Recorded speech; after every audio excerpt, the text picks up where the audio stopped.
I feel like you're getting more Arab throughout the podcast. You will be our first non-Arab.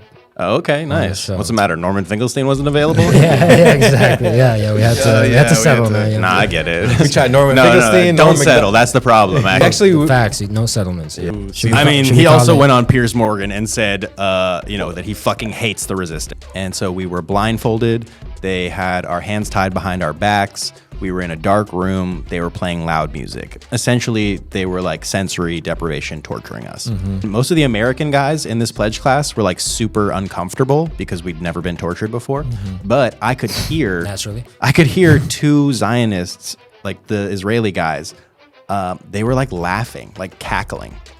Like hyenas, you know what I mean? And they're also tied up? They were also tied up side by side to us. Weird. And so we were like, hey, what's up with you guys? You guys are giving off psycho vibes, right? You know what I mean? Like, we love this. Yeah. And literally, they said, they said to me, we used to do this to Palestinians all the time. No way. And so that is like the first time. That moment, they fucked up. Yeah, dog. They created me, actually. It was the problem. If they had just shut the fuck up. Like the origin story. Yeah, for real. That is my origin story. And I hope they meet their own designed and closely tweaked and bleak self-prescribed end, and the world will speak and seek truth from blindness, and we'll all be free from Zionist confinements, man.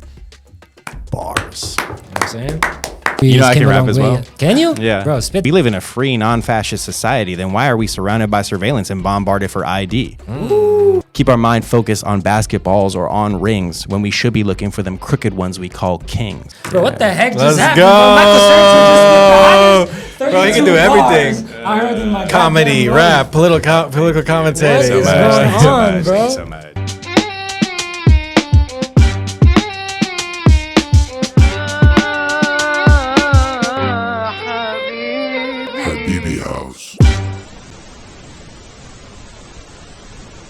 Does anybody recognize me from the Palestine pod? Okay, yeah, we have a marketing problem. Zionism is a house of cards.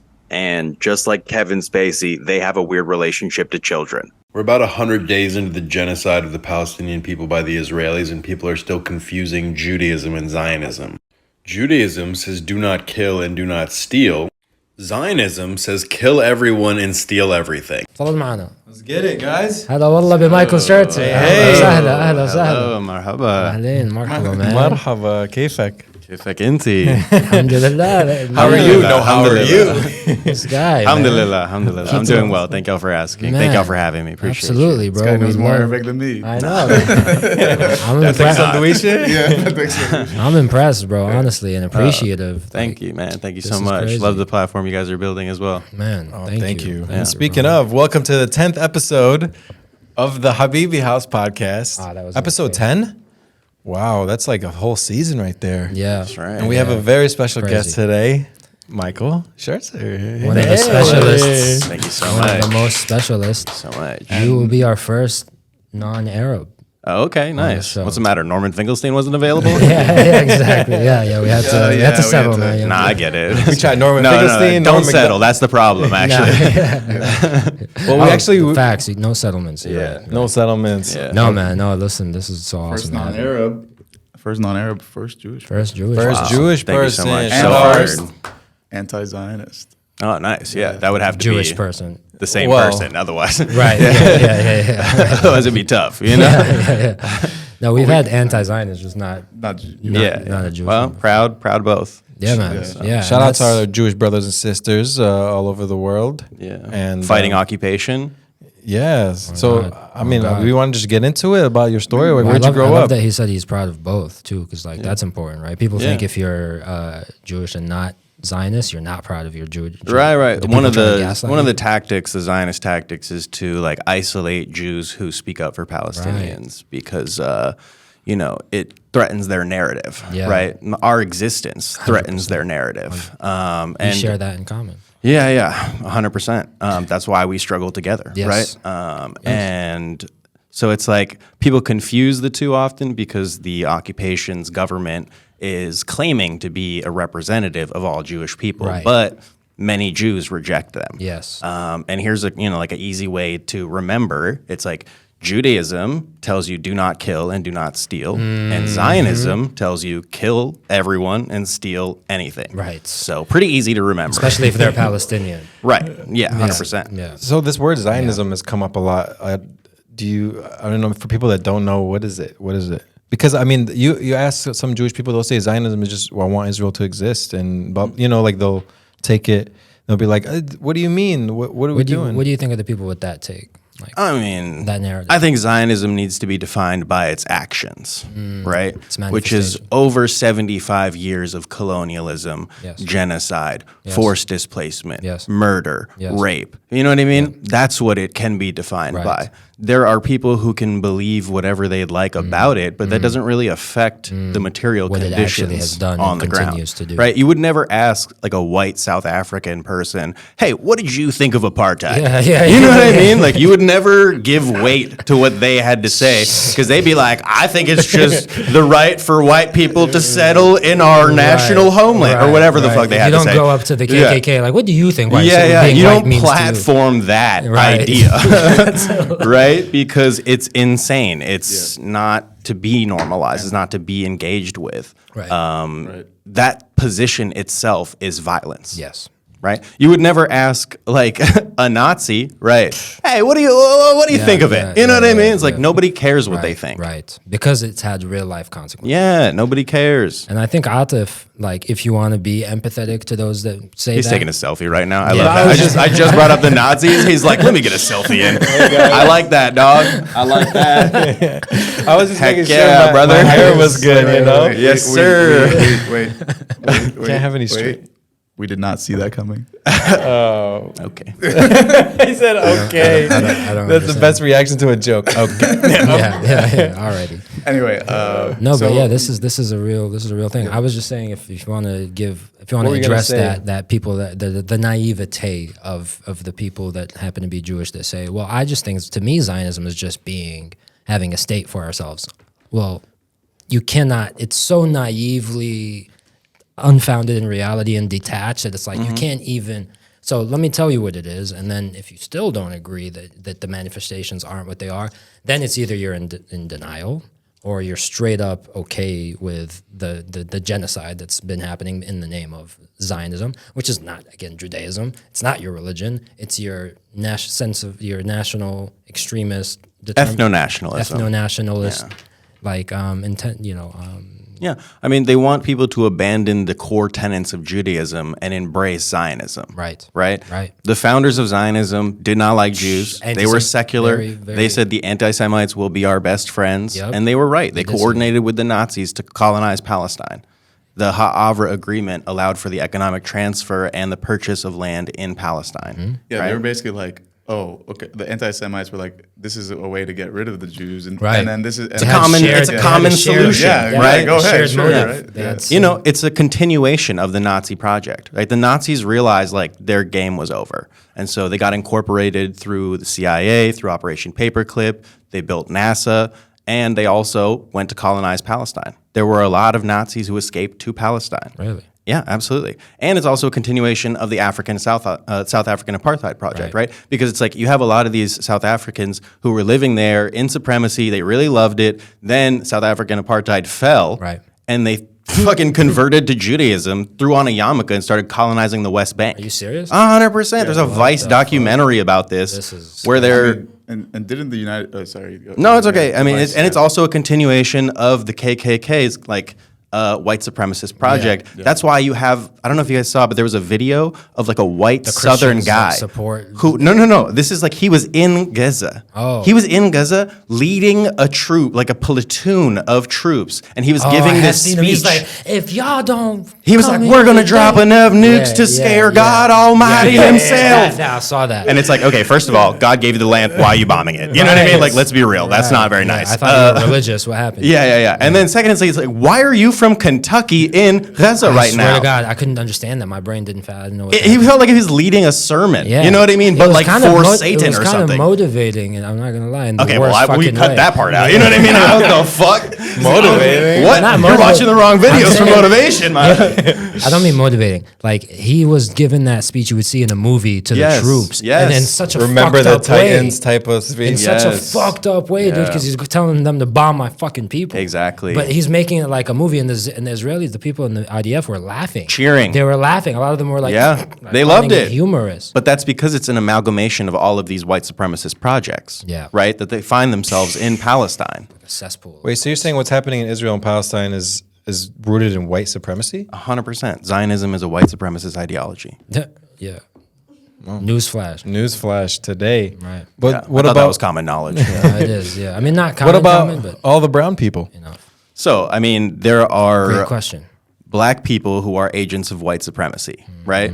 Would you say that Obama is a good example, right? Because he is technically the first black president, right? But he's also somebody who dropped the most bombs on the Middle East. Yeah. Yeah. Right. Yeah, he did. And so it's like he did that for the betterment of multinational corporations, Right. He did that so that certain people could be enriched through power, through money.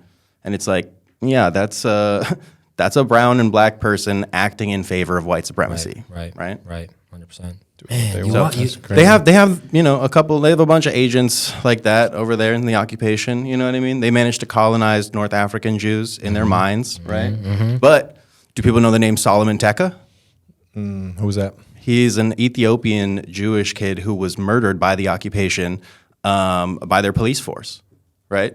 In the same way that like black and brown people, indigenous people in the United States are targeted for colonial violence by the police force. Yeah. That happens to black and brown people inside of the occupation, inside 48. Interesting. They get dropped regularly. Wow. Yeah. What did they say that he did? Nothing? I mean, he existed. I don't know. They're racist. They're Yeah. racist cops with guns Yeah. and military equipment. They've done that to all Palestinians, like a lot of Palestinians in the West Bank. So Yeah. They also forcibly sterilized Ethiopian women. Yes, they did. So, Is that a fact? 100% it's it a is. fact. It Okay. is. I'm learning They also something. We sprayed mentioned that down. already. Yeah, we did mention. We mentioned that in a previous episode, but I wanted to talk about also the Yemeni Jews because They sprayed them down with DDT when they first arrived, right? There were Yemeni Jews who had their children stolen in the Yemenite affair. I've heard this. In the too. same way that they're Oh, stealing yes, children yes, from Gaza right now. Right. So They why s- do they do that? I mean, who knows why mean- a kidnapper kidnaps? You know what I mean? I have no idea. I mean, there is a hypothesis at least. I've heard various theories. I'd rather not speculate. What I know is they were stolen children. Yeah. That's saying- all you need to know. I was just saying, like, from what I understand, it was a genetic motivation. It was they some wanted people to, say that. yeah, pretty much Let's ask- whiten them. Let's ask this question: why is it illegal to take a DNA test in Israel? I don't know. I don't write the laws over there. Isn't that a weird law, though? I mean, yeah, it's fucked up. Kind of a weird law. Especially because a lot of them are like a lot of the companies are like based over there, and they have a lot of like influence in the reading. So sometimes if you test if you're from Palestine, it won't say Palestine, right? It'll say something like Levantine, or it'll say like Syria, right? Or they even have like, isn't Ashkenazi its own category? Yeah. And then Mizrahi. But you know what's about the Israel Almost gathering different colonizers? nothing. Yeah. It's like the Avengers of white supremacy. Yeah. You know what I mean? Well, did you hear about the Assemble. Epstein? Right. Thanos. Right. Did you hear the Epstein? They were saying that. Never heard of him. Yeah, Right. of course. Well, they were saying they were saying he had. So he had ties to Mossad as well. Ghislaine Maxwell, her father, Robert Maxwell, was a Mossad agent. He was murdered.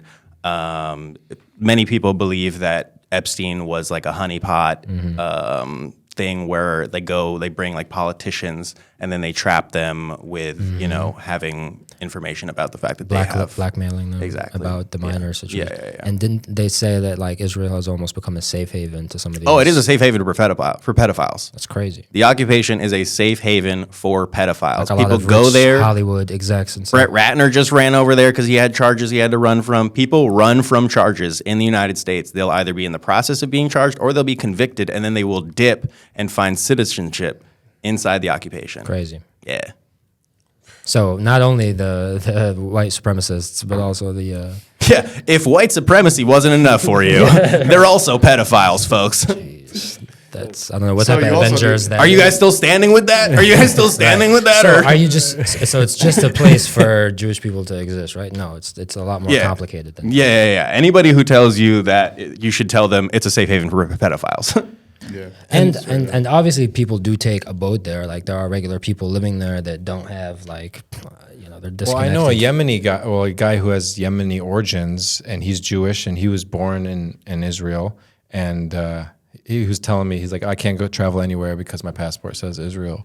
But like it's also there are people in Gaza with no water, and they're being pulled from the rubble. And they can't travel outside of Gaza. If they get to the border at Rafah, they're being charged upwards of 10,000 last I checked. My family, we had, and it keeps going up, by the way. Like have to pay the price keeps going up every single day. So you have to pay to leave Gaza. Yes, you have to pay to leave. People are being extorted. My cousins just left to Egypt, like Ulad Amti, like the sons of my dad's sister, just left, and they had connections, I guess, so they got a deal on it. They paid $4,000.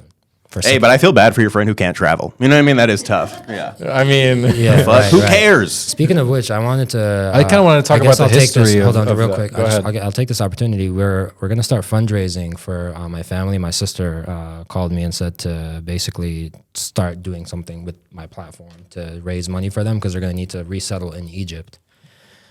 And they left with the skin on their backs and backpacks or whatever. They don't have. I'm very glad they got out. I'm sure they had a bag or two or whatever, but still, thankfully they got out. But now they're in Egypt with no money. This is what they want. This is what the occupation We're supporting wants. them, but we need support. Yeah, it wasn't a choice for them to leave. I spoke to Plestia recently. I'm the co-host of the Palestine pod.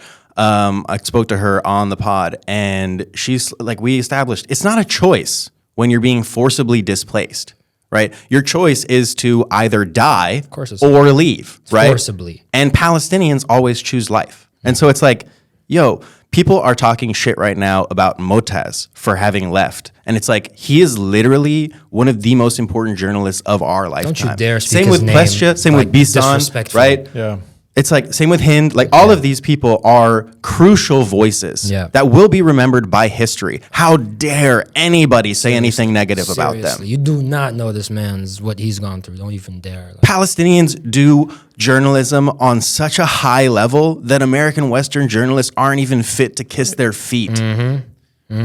It's what did they say? It's the most, except for Ileana right here. She is one of our star journalists on this. It's the most dangerous place for journalists in the world. Yeah, I mean, the UN said it's a graveyard for children. The UN said it's Gaza is a graveyard for children. Right. I mean, what needs to be said? That sounds pretty cool. What do you think about this whole ICJ thing?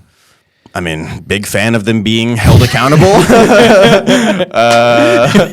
Would love to see more courts challenging them and charging them with crimes against humanity. Yeah, right. Do you think something will come out of it, or you think just awareness of it is good? I think it's a growing momentum of, things shifting, right? Yeah.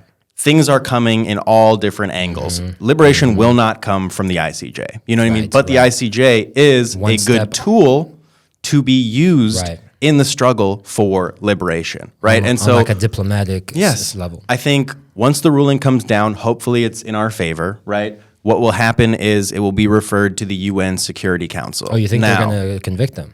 We're going down hypotheticals, Inshallah. right? This is what we want. I think it's very possible. Okay. I don't know if you saw their defense. It was trash. It's terrible. Right? Yeah. Repeatedly saying Hamas is actually not a legal defense.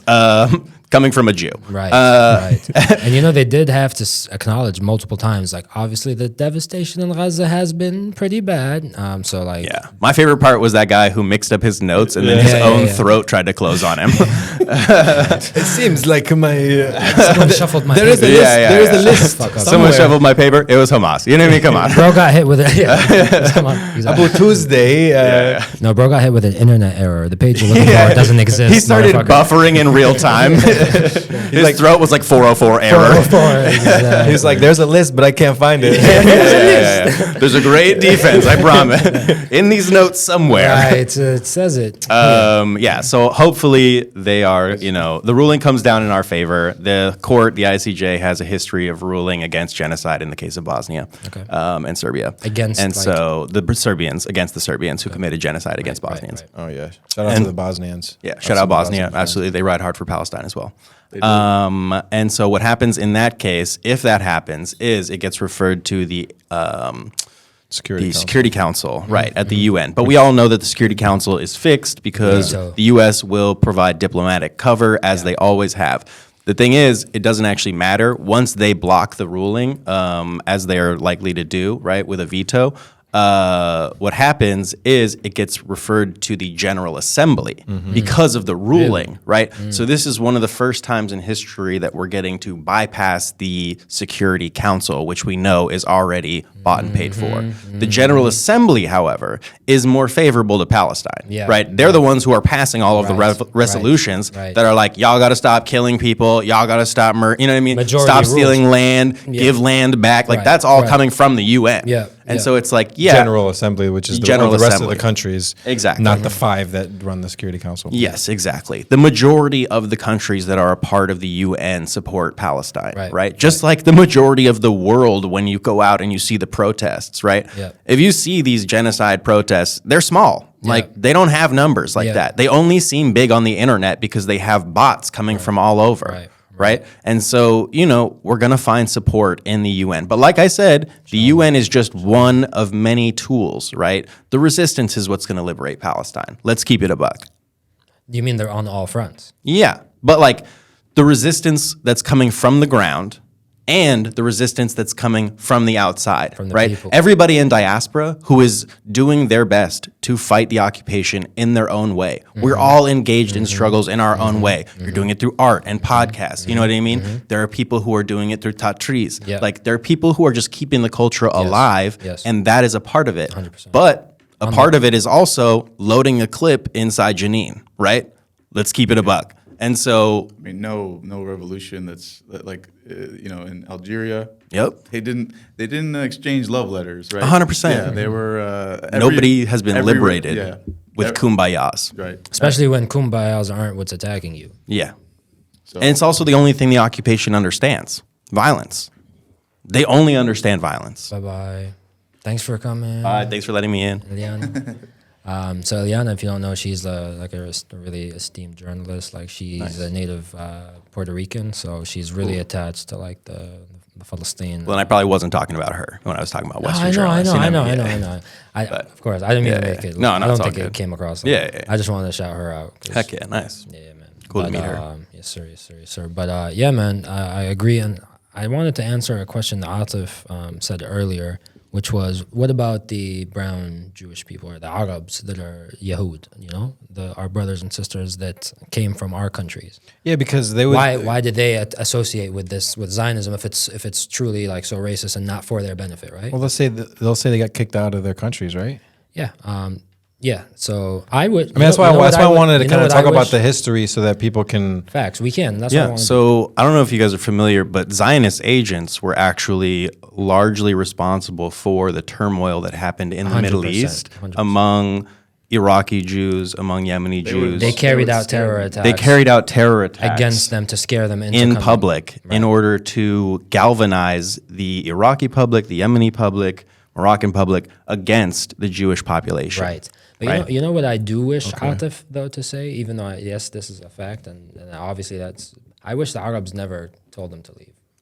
Yeah, of course. I mean, truly, that would have been the best thing for us to do, because we never were bad or mean to Jewish people in history as Arabs. We were always welcoming to them and gave them safe haven. That's why they were there in the first place. Exactly. So I wish the rulers, that's one thing I do wish we did better, was let our native Jewish population stay, and then the ones that wanted to immigrate, because a lot of them were immigrating out of sheer desire and will. It wasn't just being kicked out. Everyone just got kicked out. They wanted to go because there's a new state. And they didn't know what it was about yet, maybe, or they couldn't. It was too early to tell what the impact of it was going to be. So they left to this new safe haven. I wish we never kicked them out, because then we would have continued our regular, and then they'd have left to stay against us. But there's a large Jewish population that's still in Tehran, right? Yeah, that is true. There's a large Jewish population that still exists in other countries in North Africa, That's very true. right? Yeah. And so it's like, yeah, Jews have always existed peacefully alongside people of other religions. It's only until the introduction of Zionism that you see this clear distinction, right? And this clear tendency towards violence.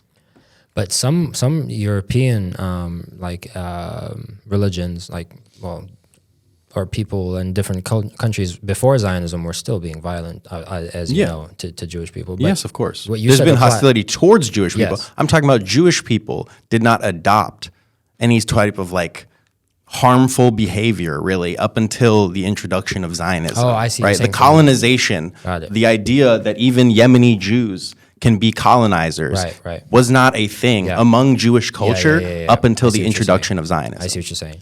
And people don't realize before 48, there were Zionist / Jewish terror groups. Sure. And the big three were the Haganah, the Irgun, and the Stern Gang. Yeah. And Lehi as well. Yeah. I mean, I think that's what they're they call it. Yeah. So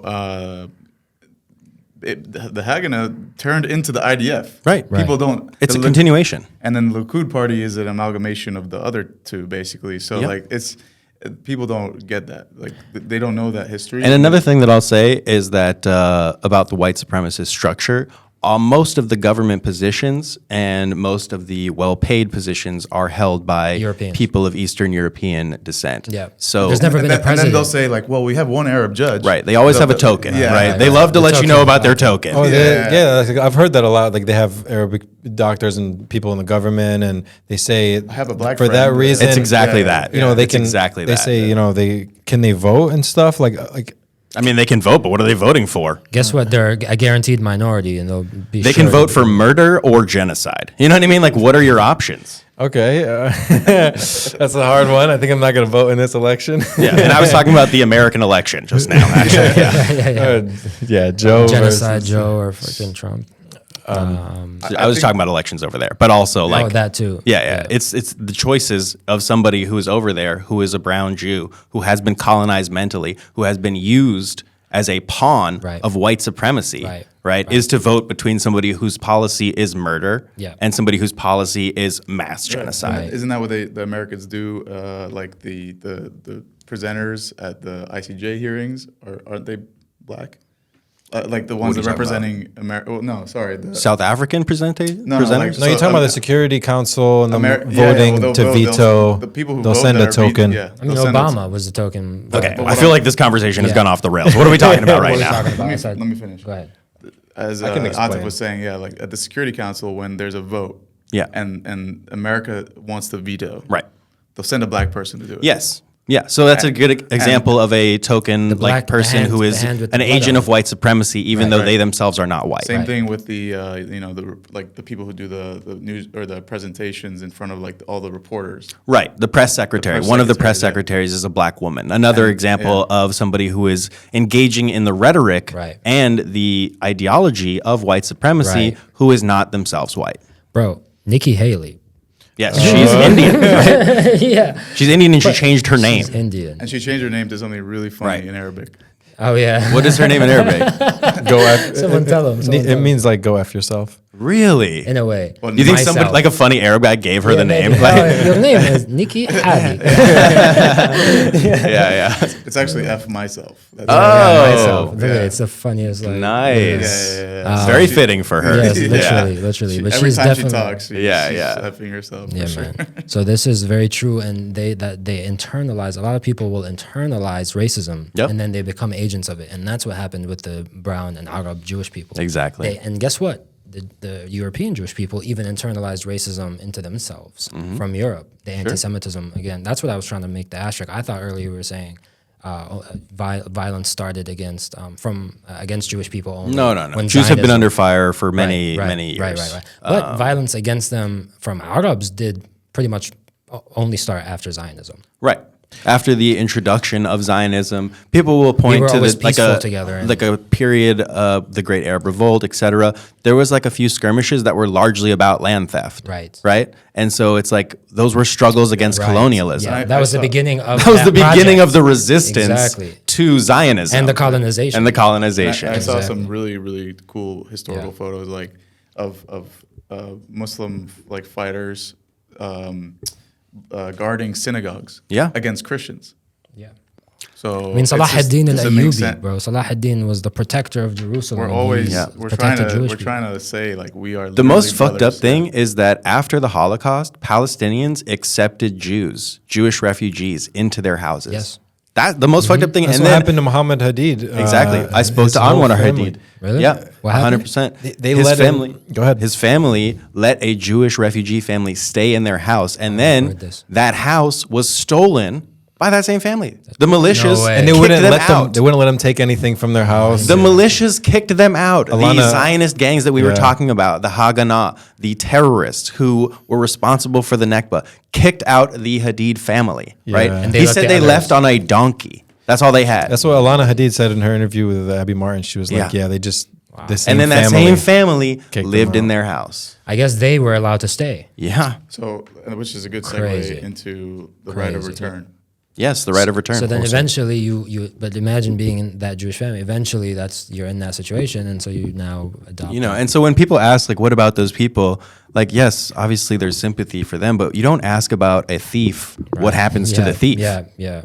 You talk about the person who had their house stolen. You talk about the person who literally has the deed from the Ottoman Empire, the paperwork, who still has the key to their house. You talk about that person. You Right. center that person in the conversation. And it's like, yeah, your friend can't go to the, fucking Greece. You Well, know, is there an argument? What is their argument of like why they deserve that piece Well, of land? They have a number of different arguments. None of them are compelling.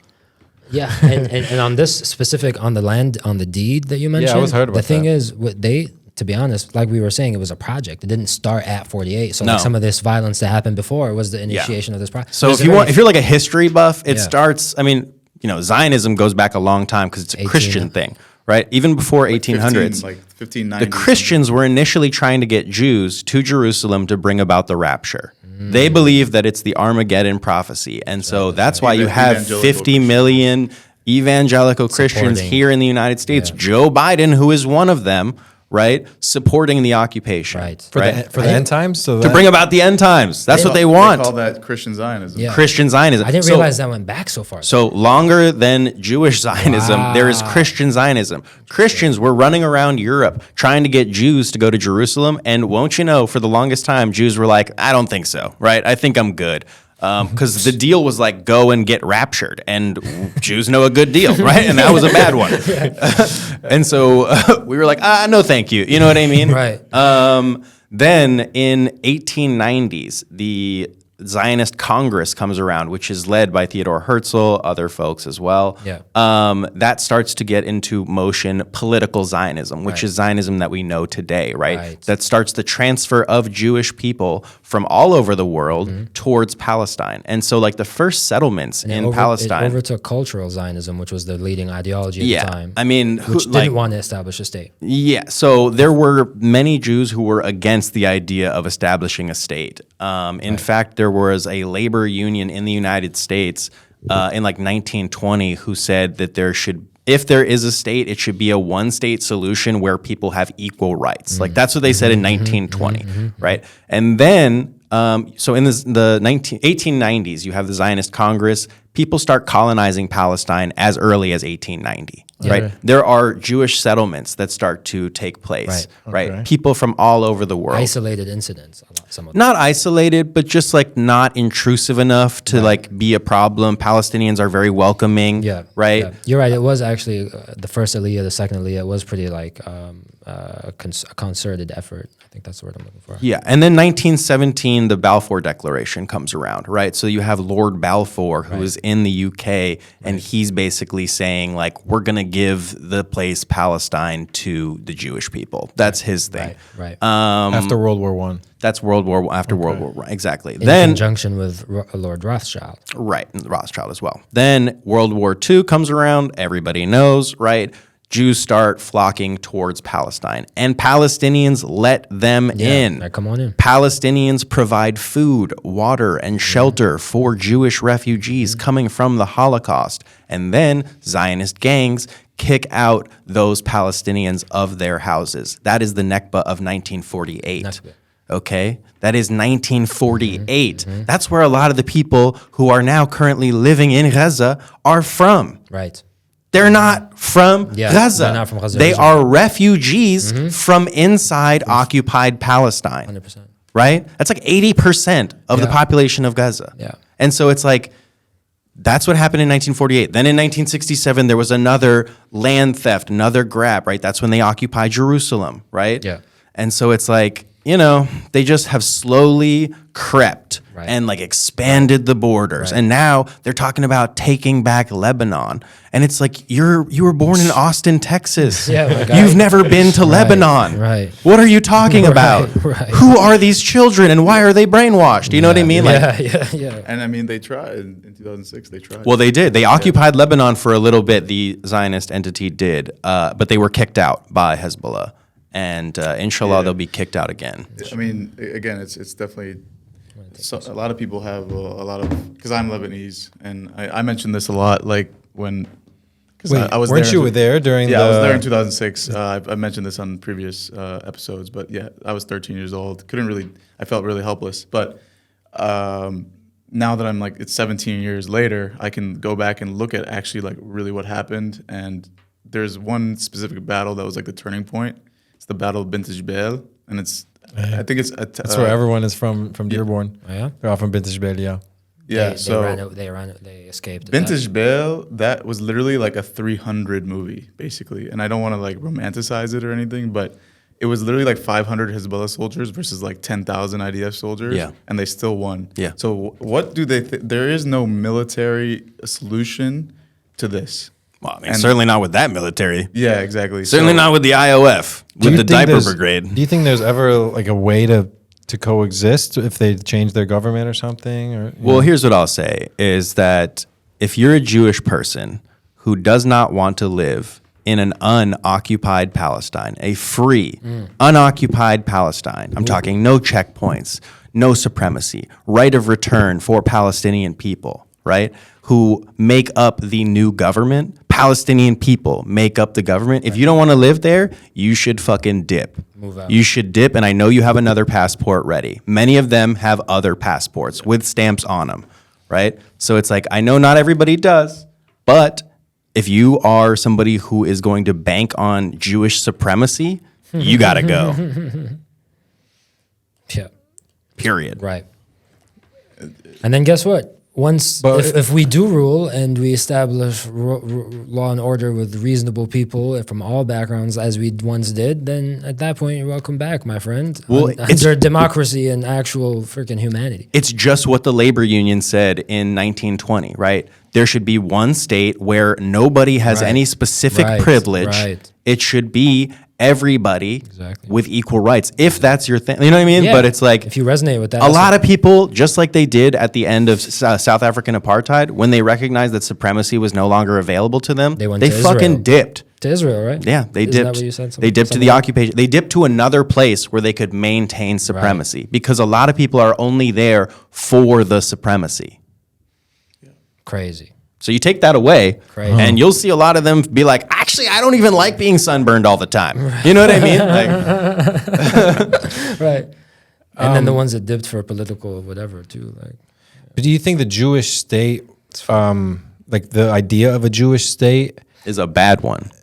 Is it a bad one, or Yes. is the execution of it bad? It's a bad one. It's against Jewish law. I had Rabbi Yaakov Shapiro, a rabbi of over 30 years, on my podcast. not the guy that speaks with a soft voice. Like the Jewish people have No. You're thinking of the Turakartai. Okay. He's a part. The rabbi I'm referring to is based in New York, also, but of a different congregation. Interesting. Not the tunnels, guys. That's about it. Yeah, but What did the guy also, I think we can establish Palestinians way better at building tunnels. You know what I mean? Come on, come on. We'll take it. And keeping people out of them. And pronouncing ha instead of ha. Yeah. That's tough every time they say hummus, huh? Well, you said you had him on your pod, and then Yes, so I had Rabbi Yaakov Shapiro, and he talked about how Jewish people are not meant to pick up arms, are not meant to colonize, and are certainly not meant to have a state that has a supremacist culture for Jewish people. Right. It's very much actually against Judaism. Right, 100%. Yeah. 100%, because God decrees that they'll be scattered in the land. Sure. We're actually not supposed to return to the land of Palestine until the Messiah, is like what the ultra-Orthodox believes. But I think we can just say that, like, from do not kill, do not steal, we're not meant to pick up guns and murder people. Right. Right? No matter where. Yeah, anywhere. That's pretty much there's no like loophole to that Right, rule that it's like right. it's okay in Florida Yes. actually. You know what I mean? Right, Like, right. But right. then the the only time argument, it's okay is in self-defense. That's what I was gonna say. Self-defense. But self-defense is not You're aggression. entitled to self-defense, and the Palestinian people are the only ones in this situation who are entitled to self-defense. Self-defense entails being in your own home. You cannot occupy and then self-defend. Think of the law in America. When is the only place in this country? Where is the only place you can kill someone and not be with no questions asked? Wall Street. Right. Where? But where else? In your own home. Oh, An okay. intruder. No questions asked. Depends right? on the state. Depends on the state. Depends on the Hold state. your ground. Texas, yes. California, no. If they're walking away, like what's Dude, the? California, it doesn't even If matter. someone trips on your floor in California, he's in my they can house. sue you. There was an instance where Right? like a burglar fell through somebody's skyline and they sued the guy whose house it was for like faulty whatever. What the?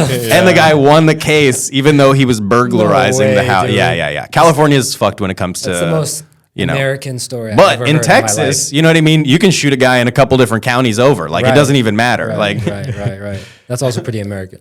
Okay. What the heck? Okay, I was gonna say about the whole self-defense thing, you know, and then when people, especially Piers Morgan, he loves asking this question. He's like, "What is the appropriate response for what happened on October 7th?" And like, what is how much self-defense? fuck and Piers then Morgan. at what point does it become over response? You know what I'm saying? well, that presupposes that October 7th was like The first instance. Well, people, Right. people will Again. say there was a ceasefire on the 6th of but there October. wasn't. That's why I brought up being in someone's home, bro. So maybe I got caught on a contingency like California. You can't do that, which is crazy. Unless you're talking about October 6th, 1947. You know what I mean? Right, Like there was right. not a ceasefire. right. There was like there's been colonial violence ever since You then. can defend yourself in your own home. The whole idea is they're in someone else's home. Yeah. So that right to defend themselves, if you want safety, then don't be in that home. Essentially. Palestinians have the legal and the moral right to armed resistance that is declared by the UN. Right? But that being said, we shouldn't target anyone that's in their home just as a civilian, as a person. I personally disagree with that. So that's not what I'm saying. But I'm saying in general, you are in an offensive position by being in an occupied territory. It's disputed Exactly. territory, and it was never yours before 75 years. So you're on the offensive position. So you can't argue self-defense. The thief can't trip on a freaking brick and then land in someone's home and then be sued, and then he wins the case. Again, Yeah. I can't believe Yeah. that's a real All that story. is to say that I can't believe that's a real story. the person who's occupying will never be on the self-defense ever. Yes. Right. There's Period. no legal self-defense of an occupying power. The only thing that an occupying power has the legal right to do is get the fuck out. Yeah. Stop the occupation and get the fuck out. That's literally their only legal right. So they can't cut off the water and electricity. That's illegal. That's collective punishment. That's a war crime, actually. illegal. Yeah. Damn. I know. pretty fucking I know illegal. Sarah Silverman would have you think it's the most humane thing you can do. Right. But it's actually a fucking fascist war crime. Yeah. I mean, there were You know who stories. Sarah Silverman reminds you of? Go ahead, sorry. Yeah, I do actually. But Girl on Jubilee? Yeah. I mean, they have all these actors like Chelsea Shout- Handler and shout out stuff Shawnee. going out there, like Oh, yeah. Scooter Braun. Yeah. Shut- If you're bringing Scooter, The Braun- real heavy hitters of intellectual thought. Yes. yeah. Scooter Braun. His name is Scooter, bro. Your name is Scooter. Scooter. Fuck outta here. I did see Maybe he could roll away. Literally. Yeah, somebody was saying something about like Scooter Braun literally like Yeah, the I feel like you're Swifties getting hate him. more Arab throughout the podcast. Next thing you know, he's gonna be cutting a shawarma. It's so bright. It's so bright in here. I just had to tone it down. That's all. they're basically saying that Taylor like since Scooter Braun like slighted Taylor Swift in a very massive way, you you attacked America's sweetheart basically, and you're trying to use Scooter Braun to save face. Like that's the worst thing you could possibly do. Literally, yeah. 'Cause I mean, they yeah, hate I don't him. know. There were 2 IOF soldiers who attacked college kids on a campus with chemical weapons recently. What? Yes. I think I heard about that. 2 IOF soldiers, citizens of the occupation, came to Columbia University and then sprayed people who were peacefully protesting, Americans who were engaging in their protected First Amendment right. What did they spray him with? Like a skunk water. So it's the same type of thing that they spray inside the Holy Land with those big trucks. It's so bad. It's so putrid. It smells like raw sewage and dead corpses, according to the BBC. Wow. Yeah. What the heck? And there's like a bear spray version of it that they brought and sprayed, citizens, American citizens. Can you imagine if like foreign operatives of any other country was committing a chemical attack against U.S. citizens? Don't you think that more people would be talking about that? Right. You know? But the only reason they're not is because they're a colony of the United States. The occupation is an extension of the United States. The United States is behind this genocide as well, right? None of this happens if Joe Biden says, we're cutting your funding. The only reason this happens is because they have total political cover. 100%. So how does it end? I can't talk about that online. I think you're trying to get me tripped up. No, but I'm saying, like, if America supports them, does that mean that in order to implement some change, you have to elect someone that No, doesn't? we're never going to get it from electoral politics, Really? right? So, yeah, no, not at all. You never vote your way out of fascism. Revolution. Yeah, revolution, the only way. Intifada, revolution. Peaceful. Like, we're so serious. Peaceful revolution. Sure. We're so serious about that being like the only solution, right? Intifada, revolution. It's not just a fucking chant. This guy fucks for sure. Thank you so much. By the way, the shades, the But edibles. Intifada, The edibles. I don't know if you guys know this, but Hasbro calls me Mikey Intifada. Oh, yeah? Hasbro gave me that nickname. The toy company? No. That's very funny. Hezbollah, the little guy? Yeah, exactly. The guy who hangs out with Khabib, right? The guy, yeah. No, the fucking propaganda arm of the occupation. Those Really? 13, 14-year-old idiots who comment Palestine never existed. Those are the folks who gave me the name Mikey Intifada because I'm a Really? bit of a menace to them online. Yeah. Wow. Shout You out fucking cyberbully Mikey Zionists. Intifada. Yeah. Cyberbullying Zionists. Like, that's Absolutely, bro. on your dating profile, it says. I'm not on those dating profiles. Oh, you better get on there because Yeah, the no, I'm Arabs not. are. No, I'm good on That's funny. What is Intifada? Baklava. Means Try- revolution. Try baklava. Intifada, it means to shake off, right? It means to shake off like just shake something the off. occupation, to resist against the occupation. Dirt off your shoulder. So wait, what? Isn't that an Arabic beat too? Yeah, probably. I wanted to say, speaking of dating apps, real quick, sponsor break. Hilarious. Our favorite dating app is Baklava, and it's a dating app for. I've never seen it once, bro. I've Oh yeah, I've heard of baklava. it. Yeah, You've yeah. heard of it? I've eaten it. Yeah. Hey, great job at promoting, asshole. Yeah, I'm looking for my wife. So either I'm gonna go on baklava or I'm gonna go to a protest. No, we're not sponsored by them, but I know the lady that. No, I saw the funniest. We should be sponsored by them. We should. Okay, first of all, we're not sponsored by That's baklava. what this is. It's You my guys just friend. read an ad for nobody? They're my homies. That's you know? fire. I'm just shouting them out because they're my homegirls from Amman. Both of them are cool. shouts out. Are they And looking so- for a man?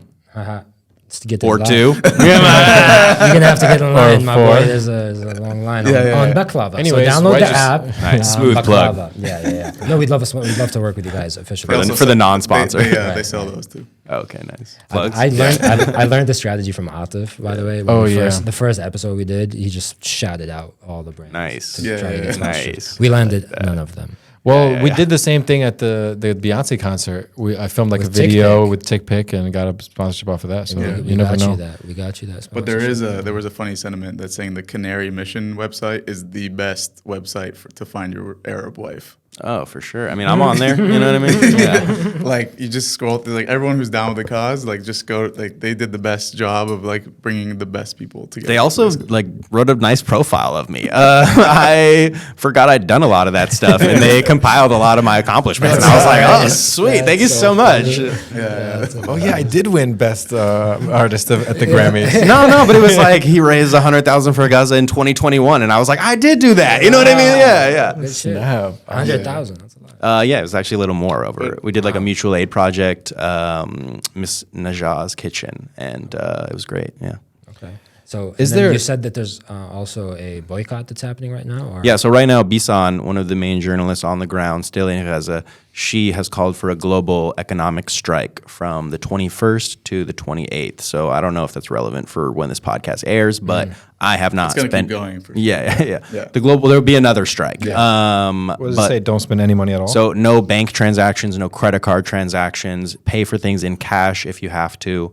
But yeah, basically try and pressure the economic systems to recognize that like we have power and the power is in our dollar. One of the aspects of our resistance is the boycott, the BDS movement. And so that's how South Africa fell, right? It fell from both the resistance of Nelson Mandela and the ANC and also the outside pressure of boycotts growing from companies, from governments. Right. And that's up in America, you can't boycott. there are certain states that have stipulations. Insane. They've been sued by Abby Martin, and specifically in Georgia, and they raised it to now you have to be making over $100,000 for it to be relevant. We spoke to Abby Martin about it on the Palestine pod, and I like Abby. She's great. yeah, she's great. One of the best journalists in the West. Her Joe Rogan clip back, she had the interview showed, and she had videos over there. She's been standing on business for a long 100% for a long time. She did the documentary Gaza Fights for Freedom. She's an OG. Yeah, so definitely support Abby Martin, the Empire Files. But what I'm saying is like, the growing pressure both from the inside and from the outside is what brings about the collapse of the occupation. Right. And do you see there's a lot of people protesting? Before we move on, sorry.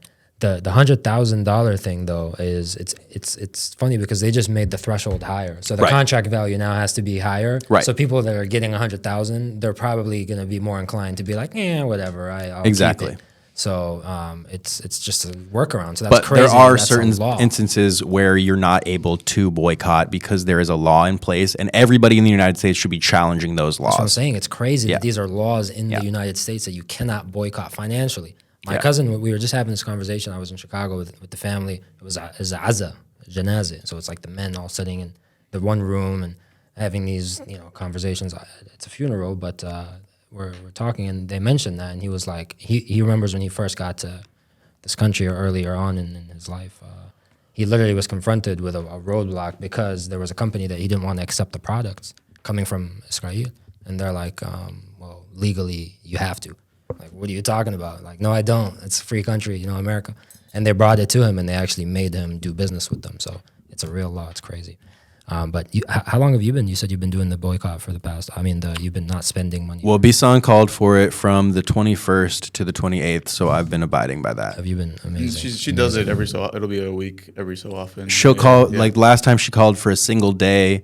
This time she called for a week, and I have not spent any money. I bought all my groceries prior. A whole week. I have paid for things in cash. I needed to buy gas because I had stuff to do, and so I did buy some gas in cash. But I've not done any bank transactions. It's crazy. I've not done any credit card transactions. Good stuff, bro. A side note about her, like the most dystopian thing is like she'll post and then she'll say, I'm alive. She'll say, "Hey, everybody, I'm still alive. It's Bisan from Gaza. I'm still alive." Yeah. Every single The saddest update. I love Bisan. But I mean, love to hear it. We love to hear her. We love to see her face. Every time she pops up on my FYP, there's a sigh of relief. I have her notifications on every day, just so when it's morning there, I'm just like, thank God. Yeah. She's alive. Well, anytime she posts, I see like the algorithm knows what I like, Yeah. But it's also trying to smother me, right? Because we've been heavily censored by Instagram. We had our own account kicked off the internet.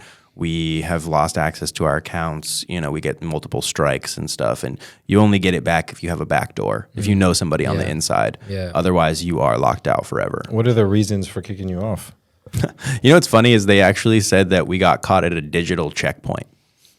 They said that. What is that? They said, so like the algorithm will like recognize certain type of content and then hold it for review. And they called it a checkpoint. And I was in a meeting with like Meta representatives. I was like, don't you guys think that's not the best name? Yeah. You know what I mean? Like, don't you think that's a little bit too on the nose for what's happening? No, this is exactly. Yeah. And so That's so dystopic. oh yeah, it's fucking tough. Anyways, so by the end of the conversation, they were like, yeah, so you got caught up at a digital checkpoint because it does flag certain type of content. But after review, we recognized that it was a mistake. Oh, wow. And so I actually remember that whole spiel because I've heard it like 10 times now. Are you serious? Yeah. Bro, yeah. But shout out to my guy at Instagram who does occasionally get me my account back. You know what I mean? That is nice of him. Yeah. No, I had the same What are you thing. in the metaverse or something? What's going on here? Nah, bro, they're trying to smother me. Like, if you look at my metrics, I'll have like 73 shares and 0 people will have seen it. Oh yeah, the silencing has been real. It's bro. crazy. Like, shadow Yeah, banning yeah, is yeah. very. I kind of wanted to mention, like, I've dealt We had with the that. audio being taken off. On Oh, the yeah. videos, it didn't wasn't we? that. I've dealt with that on TikTok. TikTok where, removes my audio. Yeah. not the audio thing, but people will report the video as unoriginal. Damn, And kind of roasting you. yeah, at the same I'm time. like, listen, they're like, This video is hack, actually. I'm like, dude, this is my video. I've never posted it anywhere. Why is it? Who posted this before me? They're like, the content is just bad. And I like appeal it, and I'm like, I made this video. Like, That's the worst is when somebody saves your video, right? And then Yeah. that video goes super viral, and then the algorithm thinks that he's copying his own work. That's Oh yeah. so. But or if anyway, they repost it. yeah, exactly. But Well, the I worst want- for me is actually when I post a video and it immediately gets banned, like flagged. I one time Zero posted a views. video. I one time posted a video, and before I even finished posting it, it was like, video's been taken down. Jeez. Oh no! Louise. Literally, I had the same thing on TikTok with 0 views. All I asked in the interview was Andrew Tate or Kanye, and then the guy goes, and he like freezes, and they took that video down, give it 0 views. I'm like, well, they were. I don't know. It was either Andrew Tate or Kanye. They were both canceled at the time. So What is that? The presidential election choices? Come on. who are you voting for? Andrew Tate or Kanye West? Andrew Tate spoke the fuck up though. He stood on business in front of. Let's not be positive about about Andrew Palestine, Tate on this about podcast. Palestine. I understand he gave money. We'll take money from them, but let's That's not not it. endorse Yeah. Andrew I'm not Tate. endorsing him, but I I'm know. saying he spoke up for Palestine. I can call that. Sure. But yeah, So, I wanted to go ahead. touch up on something. It was kind of alluded to in the beginning, like this kind of like in between the Jewish community when you are like not Jewish enough or Right. you are a fake Jew or something. Right. And Atif and I literally witnessed this. We were at the supposed Gal Gadot movie screening. Like, we were nice. in front of that, and we were doing our videos. We were kind of like neutral. I'm the camera guy. He's Yeah, just, doing interviews. They're like, where are you from? And I'm like, I'm Lebanese. They're like, are you Christian? Or are you Hezbollah? And I'm like, so that's what happened to us. But Those were your options. Christian?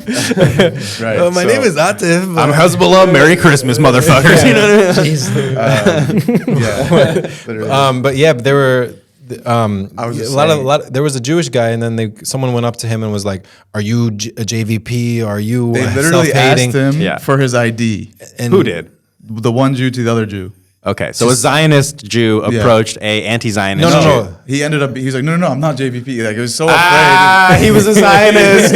They ended up pressing their own. Well, that actually happens. They've often killed their own citizens inside 48 thinking they were Palestinian. And then only once they recognize they pull out their ID, they're like, fuck. He was blew up There blue was ID. three. There was And three then just they slowly recently. plant a kafia on their Right, body. right, yeah. Dude, weren't there hostages that came up with their hands up? Yeah. And So they got 3 of the shot? hostages who were waving had a white flag. White flag. And they were speaking in Hebrew. Doesn't got get- murdered by the occupation soldiers. Yeah.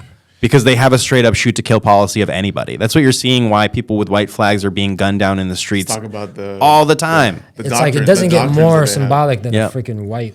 But yeah, you being a Jewish guy, like I'm sure you deal with that a lot. I mean, I've interviewed a bunch of people that are in JVP, Jewish people. yeah. And people in the comments are always like self-hating. You're not Jewish, anti-Semitic. Like, how do you? I've heard all their highlight reels. Yeah. How do you deal with that, or how do you? I mean, I just don't really engage with Zionists anymore. You know, like their rhetoric is not to be consumed. It's bad for your brain, and anything that they say is usually a lie. So there's really no point in humoring them. Let's go through their talking points real quick. Yeah, I'd rather not. I admired that about you, dude, because I remember he sent the idea for us to have like you speaking with a Zionist, and you're like, I just rather. I don't not, fucking talk bro. to Zionists. You're like, I'd We rather throw not. hands if we see them. Yeah. Like we're past debunking. We're past arguing What'd you say? with That them. was so But you don't think that's 19 important? That's 1990s, bro. It's 1990s when we're like, here's a debate between Noam Chomsky and fucking, whoever the fuck, Mr. Potato Head. You know what it is? You know Bro? what It's I mean? like the epic rap battles of history. Remember those shits? Yeah. Like, So it's like all of those conversations have been had, right? They're Yitzhak done. Rabin versus Yeah. Yasser yeah, Arafat. literally, like, what are we doing, bro? Celebrity death match. Presented by Pierce Morgan. So one of their like PMs who was trying to bring about peace, was trying to make peace with Palestinians, was murdered by a Zionist, like a settler, a fanatic of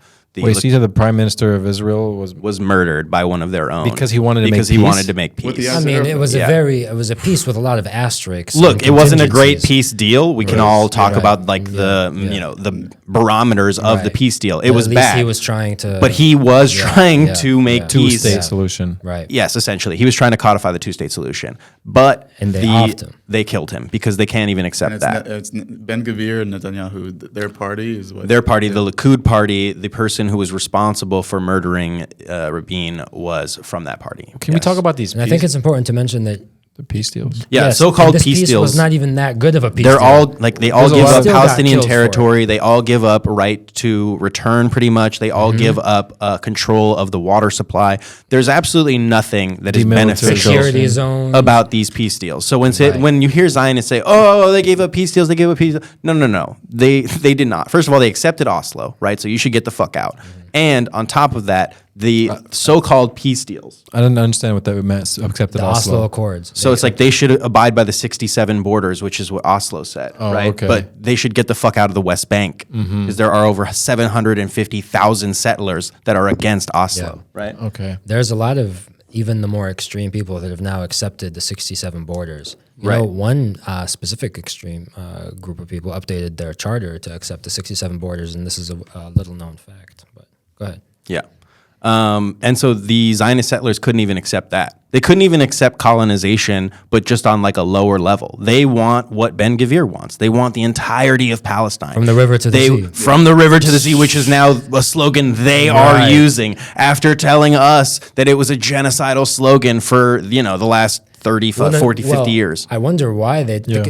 I wonder why they tell us it's a genocidal slogan. Because when they used it, it was. They actually are responsible for using it in 1953. I spoke to Miko Peled. Okay, his father was General Madi Peled, right? One of the generals responsible for the Nakba, right? And so he said that in a presentation where David Ben-Gurion was present at the fuck that guy. So David Ben-Gurion was at the presentation, and General Madi Peled said that they want to take from the river to the sea because what they were talking about was territorial control, right? Right. From the river to the sea. It was and so how you refer to it And geographically. then in the Likud party chapter, there is also a reference to taking it from the river to the sea.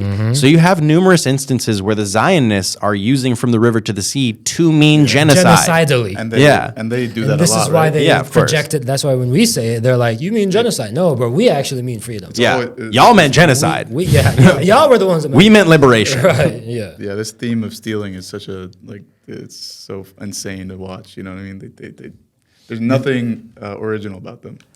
Oh yeah, everything's stolen. Even Hebrew is the not modern Hebrew. It was made in the 1880s. Totally. It is a modern incarnation Of, like, of Arabic. the language that Jews spoke, which was Aramaic.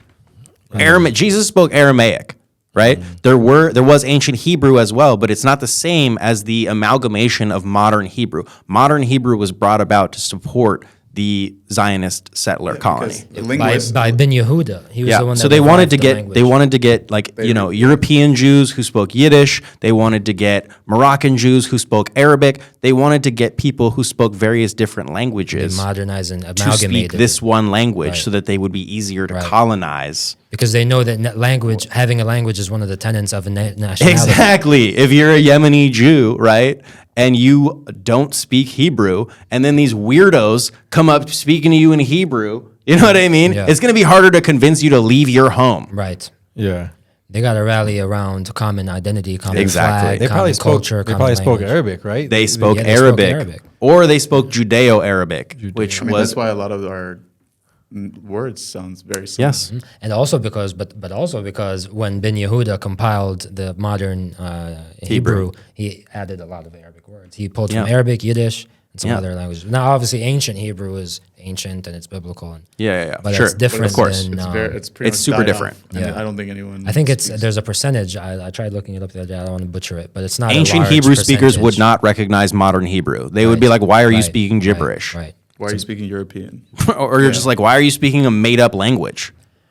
And you mentioned earlier like the fact that the Zionist leaders initially were did we mention this, that they were against they were kind of trying to get away from Judaism in a lot of Well, ways. yeah, they were secular Jews themselves, and they have many quotes that are like, "I don't care what it means to be a Jew. Learn how to shoot." Theodore Herzl said, "You want to be, it would behoove our kids to convert to Christianity." I mean, his son converted to Christianity and then committed suicide. a lot of the Zionists also turned away Holocaust survivors because they didn't find them to be like fit enough to serve in the army, right? So they literally sent them back to Poland and Germany, right? And then, the Holocaust survivors who are living inside 48 right now, who are living inside occupied Palestine, there's 50,000 of them who live in poverty. Below the poverty line. They exist solely, they live because there are mutual aid groups who provide them with groceries and stuff. Oh, wow. So you want to talk about how this is like a safe haven for people from the Holocaust. Why are they living under the poverty line? What the heck? Why are there pedophiles who have apartments who are paid for while Holocaust survivors struggle to find food? Well, you can't bring up one genocide to talk about another genocide. That was a clip, bro. Oh, that girl is going to be viral for all the wrong reasons. Like, She bites her paper. yeah, she said, because at first she thought, like, when people started laughing at her for saying that, she thought they were laughing about the Holocaust. And so she was about to go into, like, super victim mode. You know what I mean? But then she realized what she said. She was like, oh, fuck, I said this is a genocide. Like, that's kind of their talking point where it's like, it's not a genocide. Right. She fucked it up because she went off script. Sounds like freaking the Jubilee guy, bro. Remember we were, I'm not sure if you saw, I did the interview. I did the interview with, do you know Jubilee? No. I know Jubalong. Oh yeah. I know that page. Those are the fucking billboards that I've been roasting online.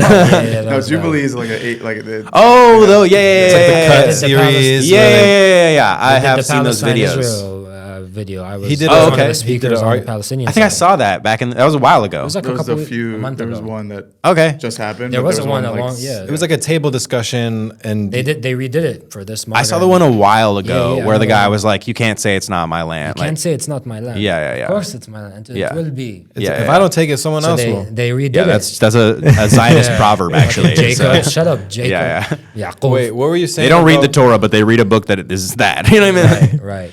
The no, guy, I was what did saying he that, say? So on that video, so they remade this that Yeah, video, yeah. and they freaking cast your boy, and I was Nice. pumped, obviously. Yeah. And I went and I did, we did our thing, man. We are represented. It was a 4.5-hour discussion, and they unfortunately only put an hour and a half of it. So Yeah. What did you were like, the- I want the whole Joe Rogan podcast in there. well, I just wish What did they the cut guy- more selectively. So Yeah, they yeah. cut this part, for example, or did they cut? No, they put this part in there.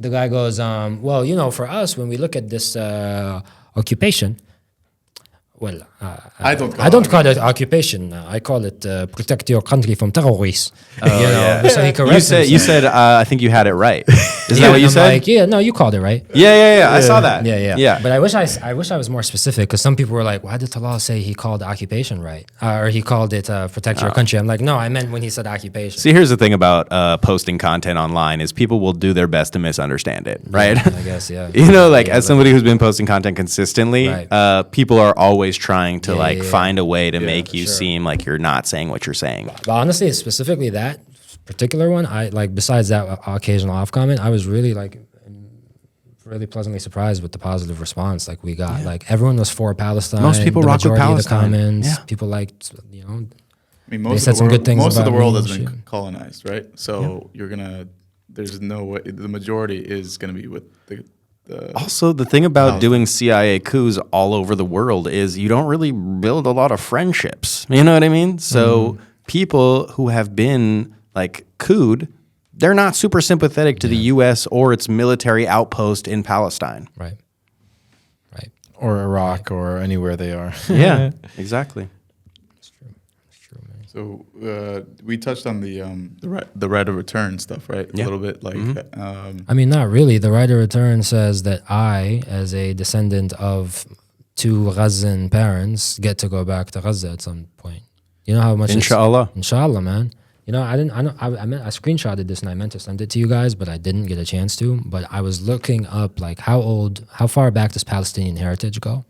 And I was looking at Gaza specifically, what artifacts do we have to counter this rhetoric of Palestine wasn't a country? So nationhood and being a country, by the way, it's an interesting argument, because that's a European construct. So Right. it's I don't need your nationalism to be a people that live on a land that belong to a culture and identity. So Yeah. yeah. But, Gaza is one of the oldest ports Oh, yeah. in the world. It used to be like a stop between trade routes. Yeah. And it was known for its wine. I think it's like Herodotus or something like that talks about going to Palestine, going to Gaza, and having the wine there. Really? I And didn't- how I it didn't was know about the known. wine part. Yeah, and how it was known like in the region as having some of the best wine. Wow. Yeah. I heard they had good textiles too. That's where the word Gaza comes from. Yeah. Gauze. Gauze. The Gauze. term Gauze. gauze Gauze. comes from Gaza. Yeah. Yes, like the one you wrap your wounds Yes. with. So The anybody one who's they're ever had a wrapping medical procedure has benefited from Gaza. Palestine. Gaza. Is Yes, it from crazy Gaza. that they Yeah. need the gauze the most now, bro? Yeah, I mean, Poetic. hopefully it's not always that way, right? Inshallah, man. And hopefully we will get to go back one day. Yeah.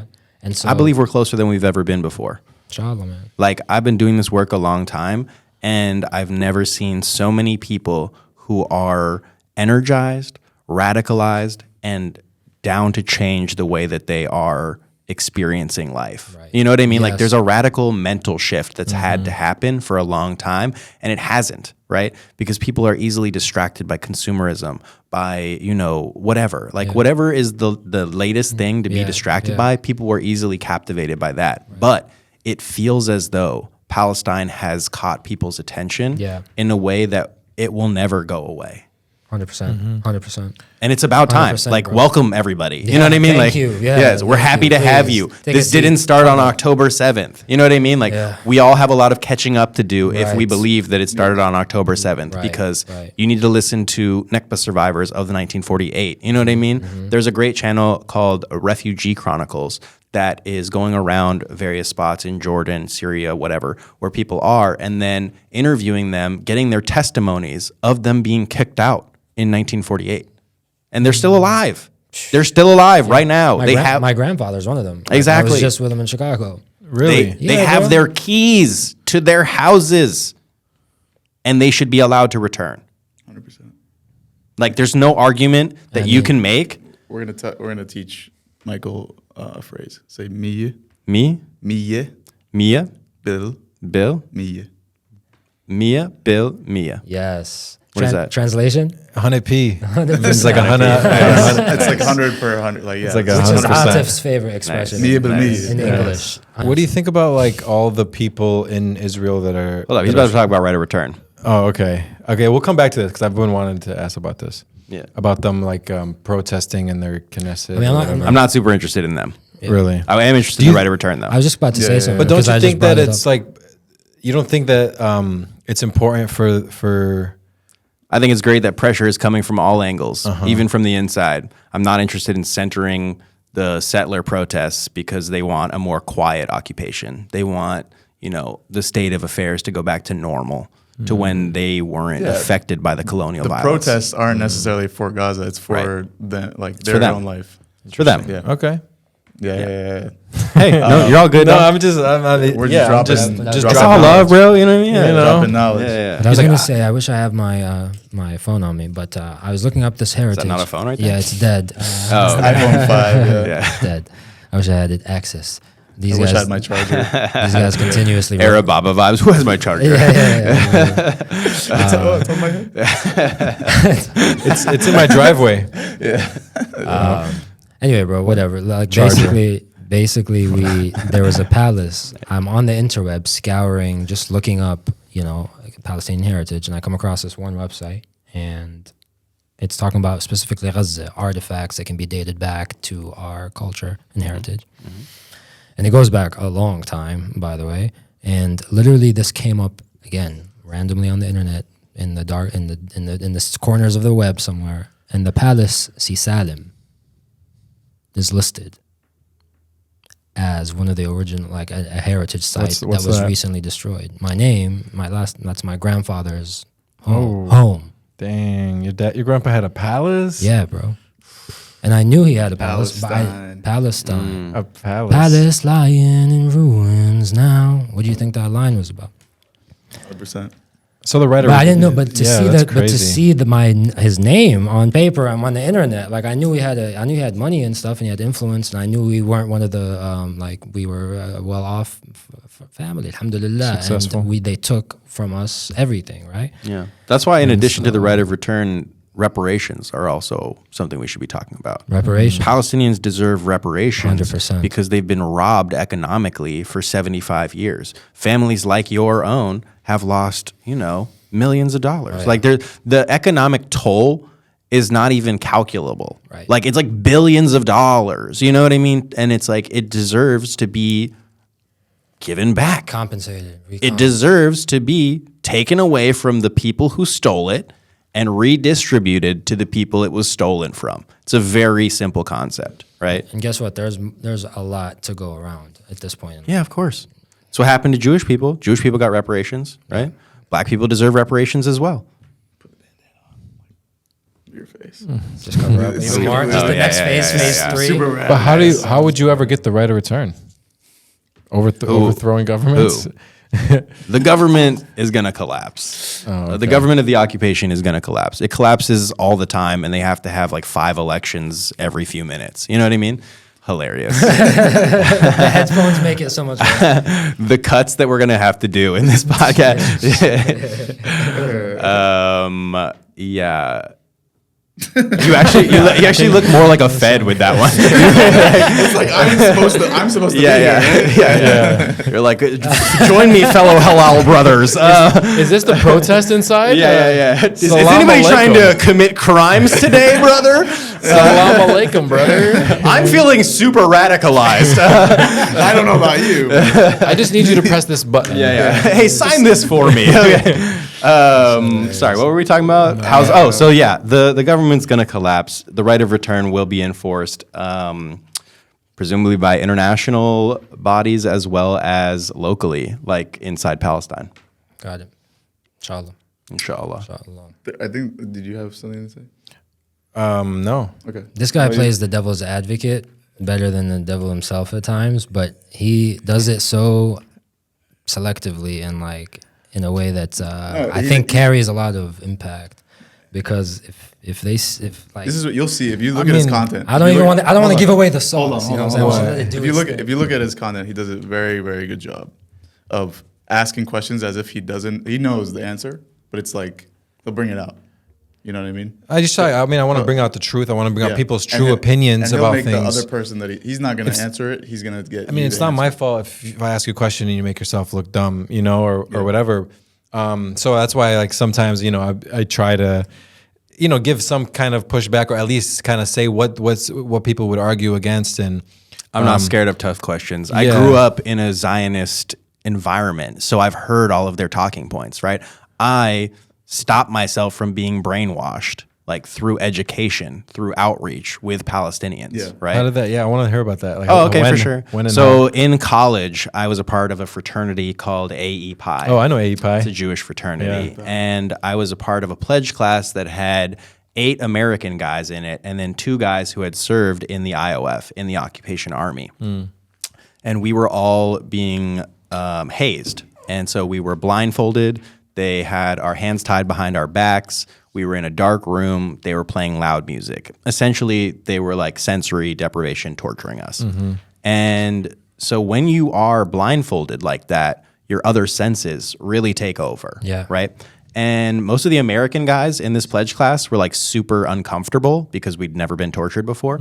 But I could hear... Naturally. I could hear 2 Zionists, like the Israeli guys, they were like laughing, like cackling, like hyenas. You know what I mean? And they're also tied up? They were also tied up side by side to us. Weird. And so we were like, hey, what's up with you guys? You guys are giving off psycho vibes, right? You know what I mean? We love this. Yeah. And literally, they BDSM said, bro, they said to me, we used to do this to Palestinians all the time. No way. And so that is like the first time. That moment, they fucked up. Yeah, dog. They created me, actually. It was the problem. If they had just shut the fuck up. Like the origin story. Yeah, for real. That is my origin story. Wow. Because the moment I heard them say that, bro, and they didn't stop there. Like, I'll save you. But they said more stuff. Tell us.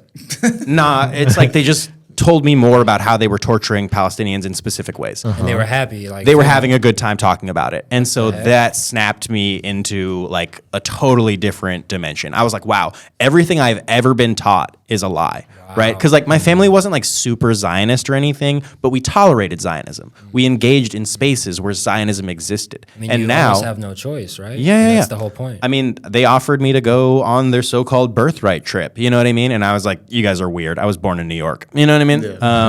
Yeah. And so, yeah, once I heard that from the guys who had literally served in the occupation army, I was like, oh my God, dude, I need to find out way more about this. I started speaking to Palestinians. There was an SJP event, actually. Like, it was Apartheid Week. And I like passed. Better than Shark Week, or I think so. A lot of the same players, actually. And I walked by it and I saw the phrase "Israel's an apartheid," and I'd never like really engaged with that sentence before. And so I just went up and talked to them, but I talked to them with an open mind, right? I talked to them having just experienced this thing that set me on a course towards re-education, right? And once I heard from Palestinians, like, dog, it was a wrap. I started reading books, you know what I mean? And I just educated myself, listened to Palestinians and their stories. They were so gracious in sharing their history with me. You know what I mean? Somebody who it's like, there's no real reason for them to share other than the fact that they just want people to know their story, right? And it's like, they could easily have just been like, no, we're never letting somebody from your community in our house again, right? I would understand. But they brought me in and, you know, they educated me.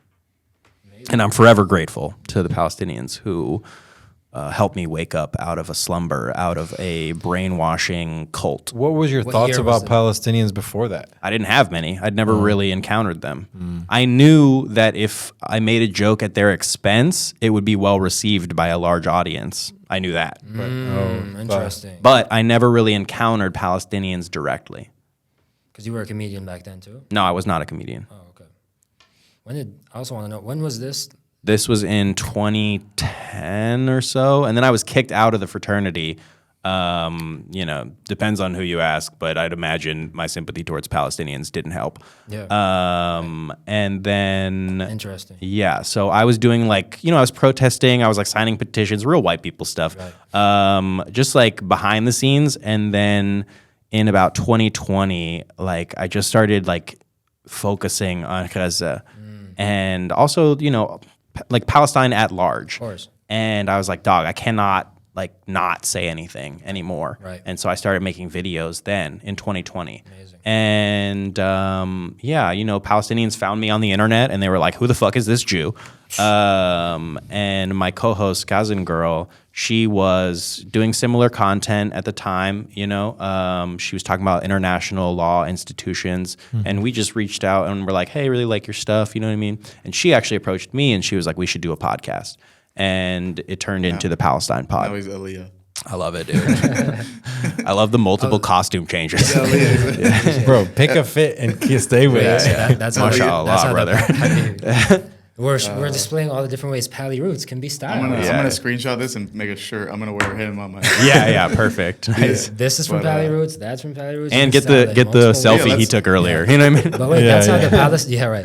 That's how the podcast started. That's how the podcast started. Yeah. Oh, wow. So let's. And that's with what's your co-host name? I'm sorry. Lara. And her goes by- online she's known as Gazan Girl. So Gazan Girl. And Yeah, I've heard of her. Let's repeat that one more time. Yeah. So you are a host or Co-host of the Palestine Pod, Right. PalestinePod.com, anywhere that you stream your podcasts. And my co-host is Lara, and she is known online as Gazan Girl. Right. Cool. Yeah, and you can find me online at Michael_Schirtzer, as well as the Palestine Pod, if that's easier to remember. And Lara's an attorney, right? She is. She's a human rights attorney. So her family is from Gaza. They were kicked out, forcibly displaced in 1948, and now she practices international law, and she also helps refugees who are being forcibly displaced to find a new home and a new life in new countries.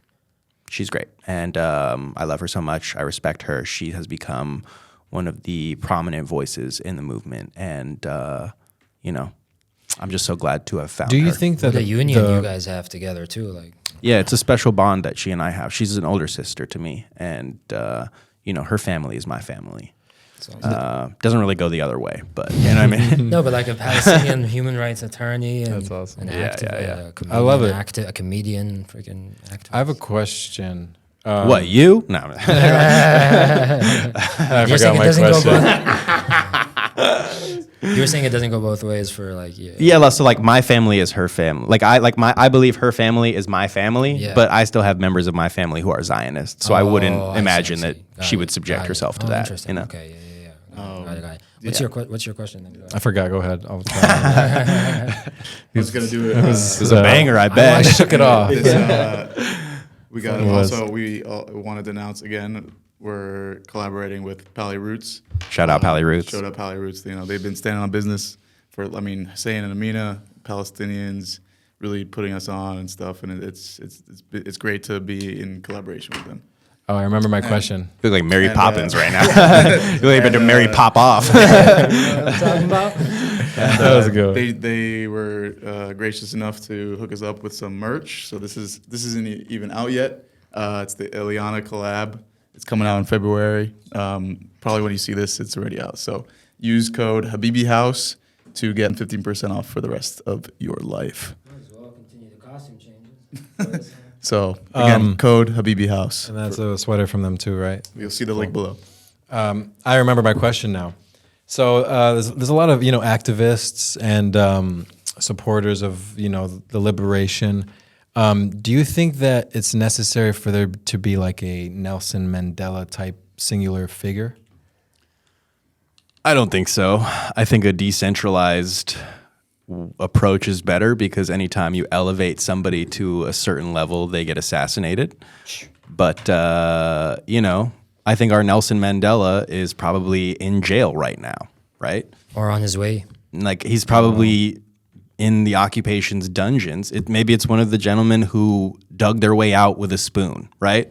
You know what I mean? It's like, it's entirely possible that, a movement can persist without like one particular leader. And it's often, troublesome to put all your eggs in one basket, basically. Right. Decentralized. Kind Yeah. of. It's- I like that, like a decentralized Revolution, right? That's why when the occupation talks about how they're targeting like top Hamas leader, you know what I mean? It's like, guess what, dog? The resistance will go on. It's a mindset. It's a mind state. Mm-hmm. It's not a singular person. Like you said, there's multiple facets of it, and there's many ways. And I think when it becomes powerful, maybe it's not the one person; it's many people stepping into their role as, if you will, the main character. That's actually a great point. It's everyday people like you and me who are changing the way that we behave in order to bring about a better world. Like people who are abiding by the strike right now that Bisan called for, right? That's like who are not spending any money, who are not doing any bank transactions. Yeah. That's a huge. We got to start that today. That's a huge sacrifice some people are making. Can I get groceries first? I mean, you can do what you can. Ultimately, anything is better than nothing. Right, yeah. But Right. like society remembers particular individuals, right? But all of those individuals were just regular people who were presented with extraordinary instances, right? Like people who stepped up to the plate at a time when they were needed. And they said to imperialists, they said no. They said to colonialists, they said no. They said to racists, they said no. Yes. Standing your ground. Stand your ground. Stand on business in this moment, right? Like, standing on business. yeah, it's like you have to as regular bro. people You have to. approach the power structure because it's not going to be, cut and dry. One guy does it all. Like that's so much pressure on somebody. And obviously, everyone do everything they can. So, And what I'll say is like, everybody doesn't have to do everything. That's true. But everybody does have to do something. What you can. Right? So there's an organization called Palestine Action, right? They are doing the important work of dismantling weapons manufacturers. Right now, I think it's the most effective organization that you can donate to, The protests in right? front Because of if you donate to Elbit, aid, right? if you donate to aid, even like the accredited aid organizations, they have trucks that are waiting at the Rafah border that are not being allowed into Gaza. But I still think that's a bit of a dangerous message to spread because we still need the aid. You can send aid, but a lot of aid is not getting in. So what I'm saying is that I think the most effective use of money, if you want to send money to a cause, is for the people of Palestine Action because they are dismantling the weapons before they get there. Got it. Right? And so it's like, you don't have to pick up a sledgehammer. Not everybody has to pick up a sledgehammer. Right. But you could buy a sledgehammer for somebody who wants to do that, right? You know what I mean? Not everybody has to do everything, but everybody does have to do something. So find where you fit into the movement and be useful. In any way possible. Any way. And we talk a lot about, you were talking about where not to spend. Does it go as far as like local, like spend and smaller business, right? I mean, not support the bigger Palestinian businesses. Do not buy anything from McDonald's. Do not buy anything from Starbucks. Do not buy anything from Pizza Hut. There is a BDS national campaign list that you can check, cross-reference. There is an app called Boycott that I recommend because you can scan any product and find if they are offending or in support of the occupation of Palestine. And I encourage you to do that. Yeah. It's like a small thing that you can do to make sure that you're not supporting an industry which is profiting from genocide. We're talking about that, like We'll with just set it up. Bassem Youssef, like yeah. he got huge off of the interview, and then now he's Right. selling out arenas. Right. So it's like, how do you see I that? mean, Should he we call also it- went on Piers Morgan and condemned the resistance. So you know what I mean? You'll never see me do that. One of your faves went on Piers Morgan and said, that he fucking hates the resistance. Well, I feel like they had Bassem to. Youssef? That was Yeah, like an and then- introduction Bassem- question that they. Oh, It's like, oh. let's just get rid of this question so we can move on. Look, I understand. I understand the position he's in. You know what I mean? But he didn't have to say he fucking hates them. I think he was just trying to like disarm their arguments. I understand what he was doing. You know what I mean? And I'm not even shading him for that. Yeah. It's there's a little bit extra to I see it. what you're You know saying. what I mean? Okay. Where it's like, if you don't support Palestinian resistance, you don't support a free Palestine. Yeah. It is that weird, like You want Palestinians to be bodies, right? You want them to be skulls that you can share as like an image. But Palestinians deserve dignity. Right. Palestinians deserve freedom. And how do they get that? It's not by going on fucking Piers Morgan. There is a certain, a fear. It's all about fear, right? You're fearing saying even the word, hummus, right? And you can't say it, and you'll get canceled, or you get even worse, you'll get blacklisted. You won't work again, and it's a fear, right? And there are just people that they can't take it anymore, and we're not afraid anymore. Yeah. and Couldn't be me. I could see how that. Yeah.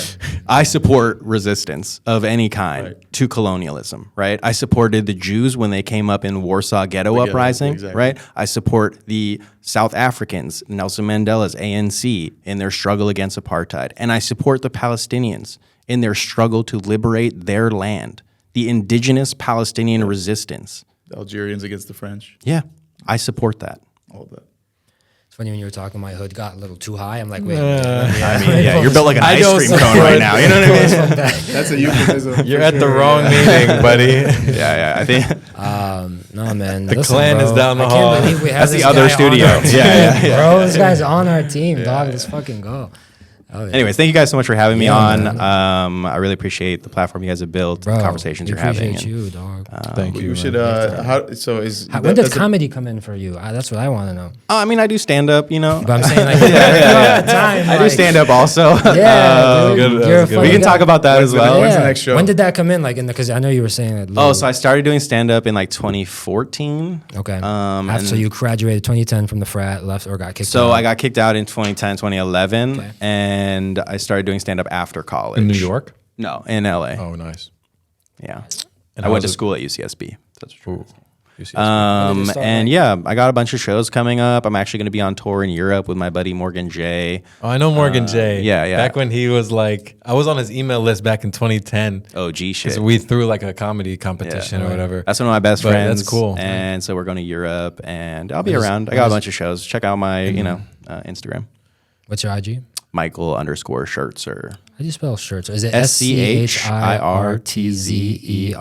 So you knew the answer. You know? Come on, just what are you, wanted this to be guy? sure. You know what I mean? I wanted to be- What are you, this guy over here? Well, how do you spell that actually? That's Wait, I don't get it. Because you ask people questions you know the answer to. Oh, You yeah. know what I mean? Strategically. It's what we call a callback in comedy. Thank you so Is much. it? Hey. No, because it's one of those things We don't you get think. those as actors though. Yeah, I could tell. I had to explain the joke. You know what I mean? No callbacks. Just I'll be doing commentary on my own jokes. No, it's one of those things you Explain think it. you know what you explain it. Sort of like an ESPN breakdown. The Jamaican guy, he's like, you like that joke, huh?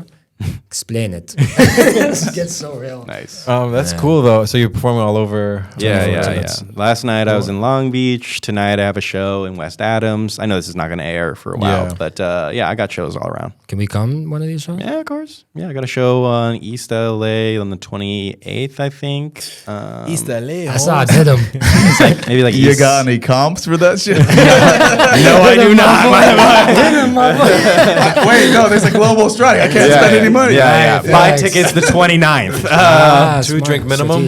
I don't know. It's not my show. I'm sorry. Hey, you guys actually down to stop spending money for the next few days? Because I mean, you don't spend money anyway, so. Esau called for it, and I'm also broke, so it's very convenient. You know what I mean? Yeah, exactly. Yeah, I think that's what he's trying to get at. Yeah, they didn't have to. Esau is saving me money, and I need it right now. I think we can end with a joke if you want. Yes. So being Jewish, it doesn't really matter because if you say Free Palestine on the internet, the Zionists will often send you nasty messages, hate mail, death threats, etc. And so the other day they sent me a message where they were like, "We will cut out your tongue."